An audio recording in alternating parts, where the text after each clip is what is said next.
আইবিএসে আক্রান্ত প্রচুর রোগী কিন্তু আমাদের দেশে পাওয়া যায় এবং ইনাদের কষ্ট দেখে আমাদের আসলে খুব খারাপ লাগে।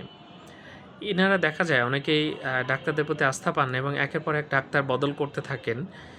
কিন্তু খুব একটা লাভ হয় না। তো যাই হোক, আইবিএসে আক্রান্ত রোগীদের বিভিন্ন ওষুধ আছে। অনেকের পেট ব্যথা করে, অনেকের ডায়রিয়া হয়, অনেকের পায়খানা খুব শক্ত হয়ে যায়। এরকম একেক রকম একেকজনের সমস্যা দেখা যায়। তবে আমরা খেয়াল করে দেখেছি কেউ যদি নিয়ম মেনে চলে এবং বেশ কিছু ওষুধ আছে যেগুলো খায়, তাহলে ভালো থাকে। আপনি ডাক্তার না পাল্টে দয়া করে সেই ওষুধটা নিয়মিত খাবেন এবং ডাক্তার যেভাবে আপনাকে নিয়ম মানতে বলেন সেই নিয়মগুলো মেনে চলেন। তাহলে কিন্তু আপনার আইবিএসের সমস্যা অনেকটাই কমে যাবে এবং আপনি সম্পূর্ণ সুস্থ এবং একটা সুন্দর জীবনযাপন করতে পারবেন। আইবিএস খুবই কমন।